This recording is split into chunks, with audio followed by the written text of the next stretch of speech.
J'espère que tout roule pour vous vraiment. En Algérie, la tempête médiatique ne se calme jamais. Les faits marquants, déjà inquiétants en soi, deviennent carrément alarmants lorsqu'ils sont noyés dans un océan de rumeurs, de mensonges, savamment distillés et d'une propagande sans filtre. J'espère que tout roule pour vous vraiment. En Algérie, la tempête médiatique ne se calme jamais. Les faits marquants, déjà inquiétants en soi, deviennent carrément alarmants lorsqu'ils sont noyés dans un océan de rumeurs, de mensonges, savamment distillés et d'une propagande sans filtre, le tout facilité par l'absence criante de véritables médias autonomes, objectifs et affranchis de toute influence. Hélas, les rares voix médiatiques qui osaient encore parler sans laisse ont quasiment toutes disparu du paysage algérien, comme si on avait passé un coup de balai. J'espère que tout roule pour vous vraiment. En Algérie, la tempête médiatique ne se calme jamais. Les faits marquants, déjà inquiétants en soi, deviennent carrément alarmants lorsqu'ils sont noyés dans un océan de rumeurs, de mensonges, savamment distillés et d'une propagande sans filtre, le tout facilité par l'absence criante de véritables médias autonomes, objectifs et affranchis de toute influence. Hélas, les rares voix médiatiques qui osaient encore parler sans laisse ont quasiment toutes disparu du paysage algérien, comme si on avait passé un coup de balai autoritaire sur tout ce qui respirait, un tant soit peu, l'indépendance, et le dernier rebondissement qui fait trembler la toile et secoue les conversations de café, eh bien c'est l'arrestation à Paris, oui, vous avez bien entendu, en plein cœur de la capitale française, de Mahdi Razar. Alors qui est cet homme au cœur du tumulte? Mahdi Razar, à l'origine entrepreneur, mais aussi figure récurrente sur Al24 News, la chaîne publique algérienne qui, au lieu de devenir une fenêtre ouverte sur le monde, s'est métamorphosée en mégaphone officiel pour servir des discours bien huilés. Depuis 2021, cette chaîne s'est surtout illustrée par son zèle à salir les pays, en désaccord avec Alger, à balancer insultes et accusations gratuites, comme s'il s'agissait d'un sport national, sans oublier ses attaques acharnées contre les opposants exilés. Un beau programme de diffamation institutionnalisée. Al24 News, ce chef-d'œuvre audiovisuel sponsorisé à coût de dizaines de millions d'euros par l'État algérien, devait briller sur la scène internationale. Résultat, un flop monumental. Non seulement la chaîne s'enlise dans la médiocrité, mais elle est aussi incapable de susciter le moindre écho au-delà de ses propres frontières. Dans le paysage médiatique mondial, personne, mais vraiment personne, ne la prend au sérieux. Pas crédible, pas influente, pas regardée. Elle passe sous tous les radars. Quant à Mahdi Razar, parlons-en. L'appeler journaliste, ce serait lui faire un honneur qu'il ne mérite pas. Et éditorialiste, n'en parlons même pas. Il ne coche aucune des cases. Être éditorialiste, ce n'est pas juste prendre un micro pour parler fort. C'est une discipline, un savoir-faire, une capacité à analyser, à comprendre, à maîtriser des sujets complexes. C'est un métier qui demande de l'expertise, du vécu, des sources solides. Razar, lui, navigue à vue sans boussole ni carte. Un véritable éditorial, c'est pas juste un coup de gueule en direct. C'est une lecture fine, posée, argumentée, nourrie par des faits concrets qui éclairent les zones d'ombre d'un événement et aident le public à en comprendre les enjeux. Et pour écrire ce genre de texte, il faut plus qu'une opinion, il faut un bagage journalistique, une solide expérience de terrain, des contacts fiables et surtout la capacité de décortiquer l'actualité avec rigueur. Bref, rien à voir avec ce que propose notre ami Razar. Lui, c'est un habitué des plateaux, oui, mais pas pour faire de l'analyse. Non, son rôle, c'est de balancer son avis personnel devant les caméras, souvent sans filtre, en se basant sur sa propre lecture du monde, ses convictions, son vécu, parfois même ses humeurs du jour. Un chroniqueur dans le sens le plus showbiz du terme. Et oui, figurez-vous que Mahdi Razar n'était pas qu'un simple figurant dans les coulisses du pouvoir algérien à l'étranger. C'est lui qui tenait les rênes de la campagne d'Abdelmadjid Tebboune en plein cœur de Paris. Entre août et septembre 2024, alors que le président sortant tentait de rempiler pour un second mandat, notre cher Razar gérait l'opération depuis la capitale française et sa banlieue. Réunions politiques, meetings électoraux, petites manœuvres bien huilées, tout passait entre ses mains, directeur de campagne officiel version Île-de-France. Mais la suite, elle ressemble moins à un carnet de bord électoral qu'à une série policière. Le 9 décembre 2025, bim, arrestation, et 24 heures plus tard, hop, libération. Un petit tour au poste, une garde à vue express, et le tour est joué. C'est lui-même qui l'a raconté avant que la grande agence de presse officielle APS, toujours fidèle au poste, pour relayer la voix du régime, ne s'empresse de reprendre ses propos comme s'il s'agissait d'une déclaration d'État. Alors, selon les infos qui circulent, Mahdi Razar aurait été interpellé non loin de chez lui à Paris mardi dernier. Une arrestation bien discrète mais bien réelle orchestrée par la police française. Le lendemain matin à l'aube, il retrouvait déjà sa liberté. Entre-temps, on lui aurait gentiment expliqué qu'il figure sur 2 listes pas franchement rassurantes, celle des fichés essais et celle des personnes activement recherchées. Et là, l'agence APS, fidèle soldat de la com officielle, s'est empressée de tenter de décoder pour le grand public ce mystérieux fichier S, ce mécanisme de surveillance à la française que, soyons honnêtes, la majorité des Algériens ignorent totalement. Sauf peut-être ceux qui vivent dans l'Hexagone depuis un bail ou qui jonglent entre les 2 passeports. Eux, ils connaissent le film par cœur. Alors l'APS, toujours au rendez-vous quand il faut dramatiser, a pris soin de préciser que ce fameux fichier S relève de mesures d'exception. Rien que ça. En gros, il s'adresse à des personnes jugées potentiellement dangereuses pour l'ordre public. Une belle manière de dire « on vous garde à l'œil » sans vraiment dire pourquoi. Et comme si cela ne suffisait pas, l'agence en rajoute une couche en expliquant que Razar, depuis plusieurs mois, se sentait de plus en plus ciblé à chaque fois qu'il passait par un aéroport parisien. Fouille contrôle, regard en biais, tout y passait. Selon lui, cette atmosphère pesante n'était rien d'autre qu'un harcèlement à peine voilé. « On veut me faire peur !» aurait-il déclaré, l'air offensé dans un soupir très solennel bien retranscrit par l'APS. Alors voilà, malgré le départ de Bruno Retailleau, grande figure de l'intérieur, devinez quoi? Absolument rien n'a bougé. Les vieilles méthodes bien ancrées dans les rouages de la République française continuent leur petit bonhomme de chemin imperturbable. Mahdi Razar lui a retrouvé la liberté ce mercredi matin après avoir été coffré la veille mardi. Une détention express digne d'un scénario de série B. Sur les plateaux d'Al24 News, il a raconté avoir été retenu plusieurs heures par la police française avant d'être finalement relâché. Scène courte mais intense. Et c'est là que tout se brouille. L'info a été balancée dans le désordre sans queue ni tête.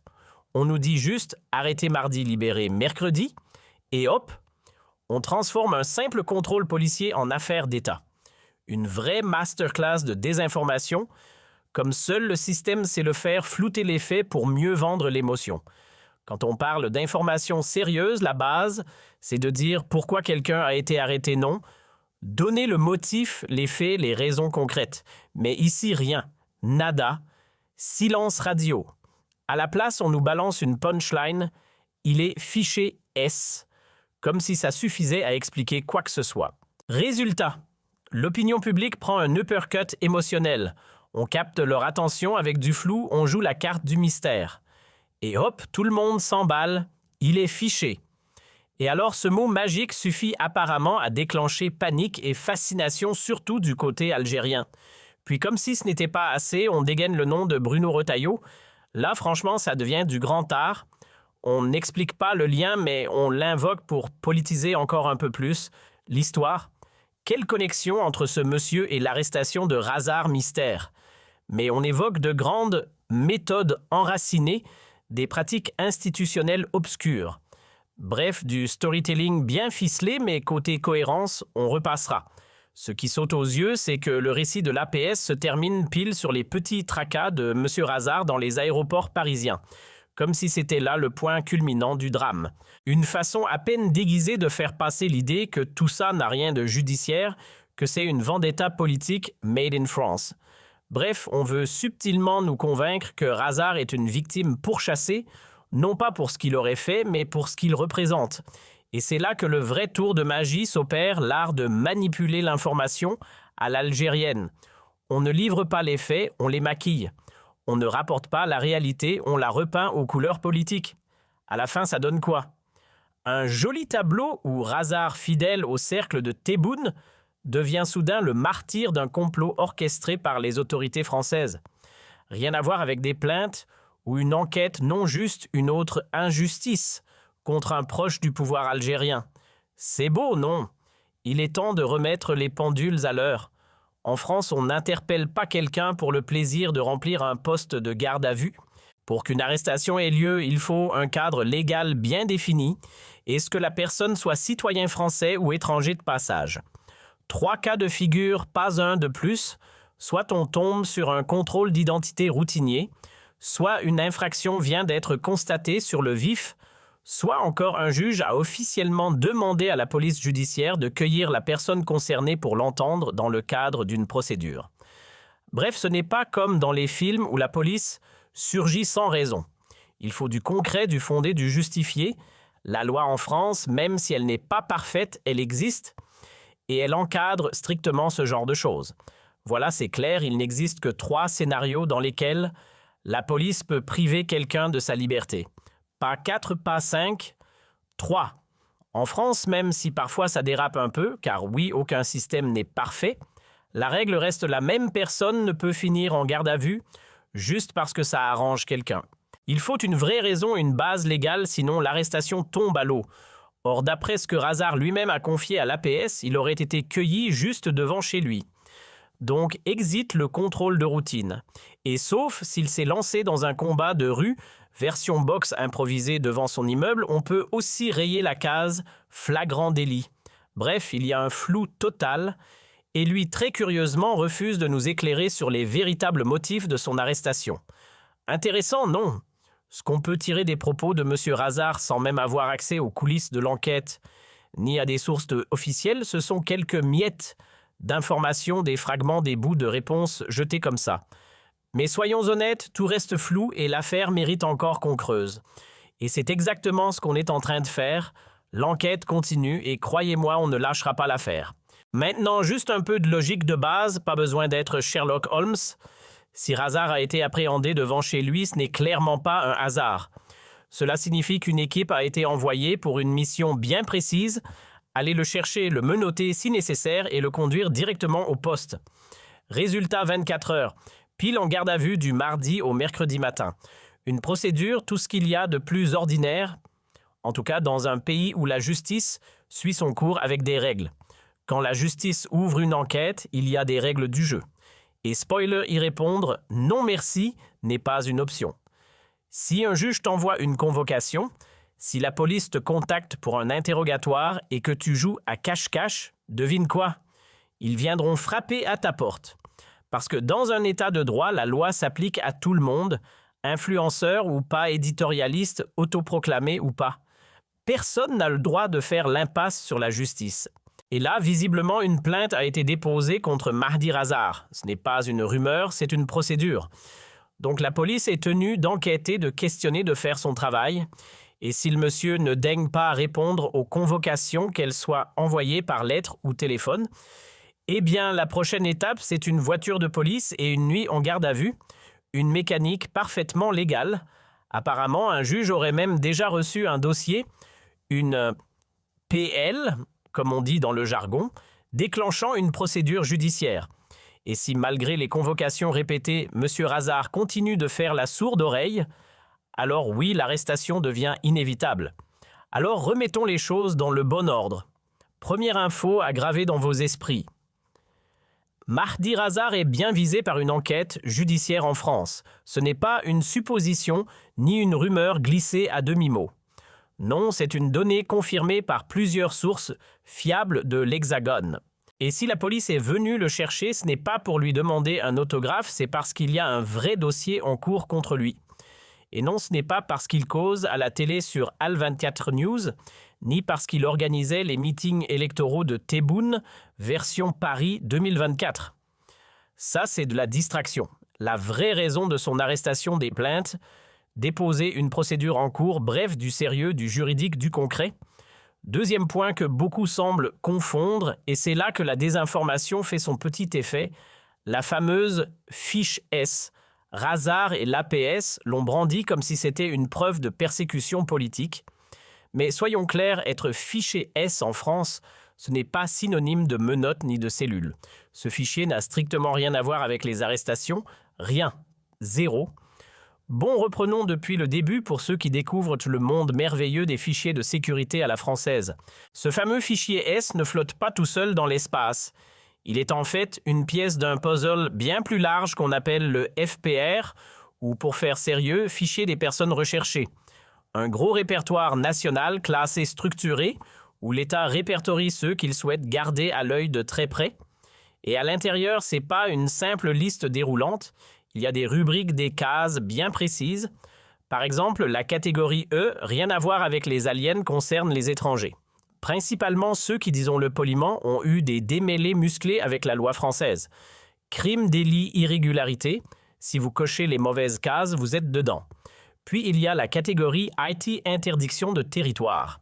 Là, on parle de personnes souvent étrangères qui n'ont plus le droit de poser un pied dehors ou dedans, parce qu'elles sont sous le coup d'une procédure judiciaire ou mêlées à une enquête bien active. Et oui, une fois que vous êtes inscrit dans cette base, vous êtes suivi comme une ombre sans forcément le savoir. Mais attendez, ce n'est pas fini.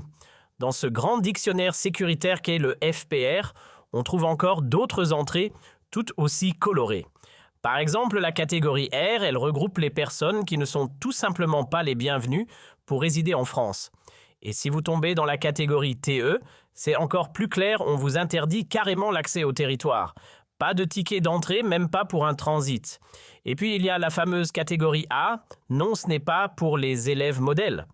Elle concerne les individus jugés instables mentalement, potentiellement dangereux pour l'ordre public. Oui, ceux-là aussi sont fichés au cas où leur comportement représenterait un risque pour la société. Le but, anticiper les débordements, éviter les drames, garder un œil vigilant. Ajoutez à ça le fichier des évadés, ceux qui se sont fait la belle hors de prison, et les mineurs en fugue, et vous avez là un sacré inventaire à la Prévert version sécurité nationale. Tout ce joli monde est enregistré, catégorisé et placé sous surveillance. Et c'est là qu'entre en scène la fameuse fiche S, souvent mal comprise mais très médiatisée. Le S, c'est pour Sûreté de l'État. En clair, ce fichier-là recense les profils jugés susceptibles de porter atteinte à la sécurité du pays, principalement dans les cas d'extrémisme violent, de radicalisation ou de menaces terroristes. Et tout ça sous la houlette des services de renseignement et de la police. Alors non, soyons clairs, une bonne fois pour toutes, tous ceux qui figurent dans le fichier S ne sont pas des poseurs de bombes ou des apprentis djihadistes. Non, tout le monde dans cette base n'est pas un terroriste en puissance. C'est justement là que le discours devient malhonnête. C'est ce qu'on appelle sans détour une belle opération de manipulation de l'opinion. Et c'est là que j'interviens pour démêler un peu tout ça. La fiche S, en réalité, n'est qu'une des nombreuses branches de l'arbre bureaucratique qu'est le FPR, le fichier des personnes recherchées. Mais attention, ce n'est pas parce qu'on y est inscrit qu'on est activement traqué comme un fugitif. La nuance est capitale. Certains profils sont effectivement recherchés en mode interpellation immédiate, mais d'autres sont juste fichés pour être discrètement observés. La fiche S, c'est ça une étiquette pour dire « on garde un œil sur vous », pas « vous êtes coupable de quelque chose ». Faut bien le dire une bonne fois, la fiche S n'est pas un mandat d'arrêt, mais plutôt une sonnette d'alarme silencieuse. C'est un outil de surveillance, pas un ticket direct pour la cellule. En France, des milliers de personnes sont discrètement listées dans ce fichier. Pourquoi? Parce qu'elles présentent un intérêt aux yeux des services de renseignement. Pas forcément parce qu'elles ont commis un crime, mais parce que leur profil intrigue, dérange ou mérite qu'on garde un œil dessus. Et devinez qui se charge de remplir ce beau fichier? Majoritairement la DGSI, le service de renseignement intérieur français, grosso modo l'équivalent algérien de la DGSI aussi. Environ 70% des fiches S proviennent directement de leur bureau. Et contrairement à ce que certains aiment faire croire, ce fichier ne concerne pas que des islamistes radicaux. Pas du tout. On parle ici d'un outil multi-usage au contour bien plus large. En fait, les fiches S sont divisées en une quinzaine de catégories. Oui, vous avez bien entendu, 15 à 16 variantes comme dans un menu à choix multiples.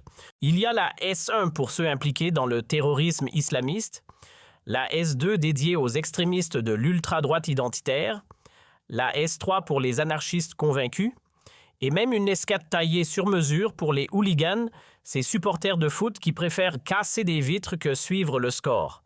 Et ce n'est pas fini, accrochez-vous bien, le fichier S est une vraie armoire à tiroirs secrets. Par exemple, dans la case S5, on range les militants indépendantistes, ceux qui rêvent d'un Corse libre, d'un pays basque autonome ou d'une Nouvelle-Calédonie hors radar de Paris. Et puis il y a la S14, plus discrète mais tout aussi révélatrice. Elle concerne les individus ayant séjourné dans des zones dites sensibles. Syrie, Irak, Afghanistan. Si t'as mis les pieds là-bas même pour une mission humanitaire, t'es potentiellement sur la liste. Car pour les services français, qui dit zone de guerre dit profil à surveiller. Et on continue le voyage dans l'alphabet de la sécurité S15. Cette fois, on cible les agitateurs en tout genre. Les gilets jaunes les plus remuants, les collectifs d'extrême gauche qui cassent, plus qu'ils ne débattent. Bref, ceux qui ne font pas que crier dans la rue, mais qui aiment bien tout faire sauter au passage. Et tenez-vous bien, il y a même une catégorie spéciale pour ce qu'on appelle les agents d'influence étrangers. Oui, vous avez bien entendu. Ceux qui, sous couvert de relations diplomatiques, de lobbyisme ou d'activités culturelles, fricotent un peu trop avec des puissances étrangères. Et devinez quoi? D'après les services français, M. Razard coche exactement cette case-là. Selon eux, il entretiendrait des liens étroits, voire trop étroits, avec des figures de haut rang d'un autre État. Résultat surveillé, fiché discrètement suivi. Parce que dans le jeu géopolitique, chaque influence compte. Petit rappel utile en France, le fichier S, ce n'est pas un club VIP fermé à quelques élus. On y recense entre 30 000 et 40 000 personnes. Parmi elles, 8 000 à 10 000 sont fichés en lien avec la radicalisation islamiste ou des soupçons de terrorisme. Et les autres?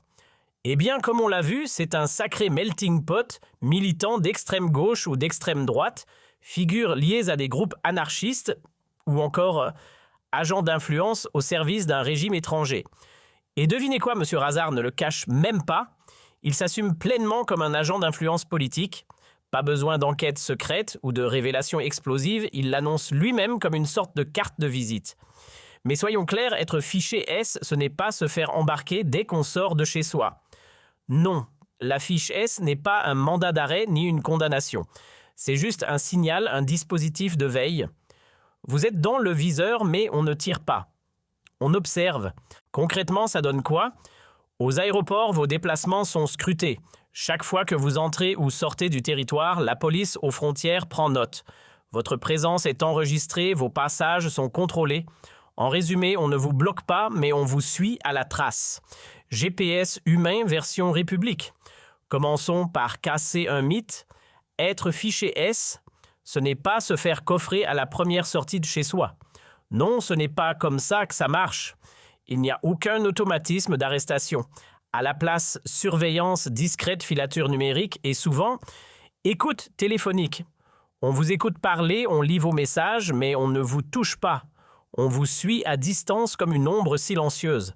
La fiche S, c'est un outil d'observation, un radar qui s'active quand quelqu'un commence à clignoter dans le système. Aucun besoin d'enquête judiciaire, aucun juge, aucun procès. Vous êtes juste dans le viseur. Parce qu'aux yeux de l'État, vous pourriez, j'insiste bien sur le conditionnel, représenter un danger latent pour la sécurité du pays ou l'ordre public. Et c'est tout. Il n'y a ni accusation formelle, ni condamnation. Juste un niveau de vigilance renforcé. On peut très bien être fiché S toute sa vie, sans jamais être interpellé. Zéro casier judiciaire, zéro procès, mais une surveillance continue. Bref, c'est du renseignement, pas de la répression. Mais attention, si vous entrez dans le champ du radar, ne soyez pas surpris si on vous suit à la trace. C'est le jeu. Non, la fiche S n'est pas un passeport pour une arrestation express. Ce n'est pas un bouton rouge sur lequel on appuie pour faire débarquer la police. Si Mahdi Razard a été interpellé, ce n'est pas à cause de cette fameuse fiche S, mais tout simplement parce qu'il est dans le viseur de la justice. Il existe des plaintes déposées contre lui, une enquête judiciaire est en cours, point final. Légalement, c'est tout ce qu'il faut pour passer par la case commissariat. Alors pourquoi tant de bruit autour de sa fiche S? Eh bien, voilà le tour de passe-passe. Monsieur Razard, après avoir bénéficié de 7 années de respectabilité, se découvre soudainement persécuté. On le fiche, on le stigmatise et lui dénonce des pratiques douteuses qu'il attribue à une époque révolue, celle de Bruno Retailleau. Encore une fois, on nous vend un récit cousu de fil blanc. Et le plus savoureux dans tout ça, tenez-vous bien, Le même Razard qui crie aujourd'hui au complot d'État était pas plus tard qu'en janvier 2025 en train de solliciter une entrevue avec Bruno Retailleau, lui-même alors ministre de l'Intérieur. Oui, vous avez bien entendu. Selon nos infos publiées sur Algérie par Razard, a démarché activement le cabinet du ministère réclamant une audience pour discuter, au nom des autorités algériennes, d'un deal autour de l'affaire Bam Sensal. Donc oui, aujourd'hui, victime, hier négociateur. Cherchez la cohérence. Lorsqu'une entreprise hexagonale se retrouvait empêtrée dans des turbulences algériennes, un nom revenait avec une étonnante régularité, Mahdi Razard. Exemple emblématique, le géant du transport maritime CMA-CGM qui a foulé le sol algérien en fanfare au milieu de l'année 2025. En juin pour être précis, pas octobre comme certains le prétendent. Reçu en grande pompe par le président Tebboune, ce rapprochement n'aurait jamais vu le jour sans l'entremise discrète mais efficace de... qui devinait Razard évidemment. Véritable courroie de transmission entre les deux rives, il s'est glissé dans ce rôle de facilitateur avec un naturel déconcertant. Mais ce n'est pas tout, Mahdi Razard ne se cache même pas. Il revendique fièrement son statut d'émissaire officieux du pouvoir algérien. Depuis la France, il bat le pavé des ambassades, tend des perches aux patrons, toise les diplomates et tente d'ouvrir les bonnes portes dans les milieux institutionnels français.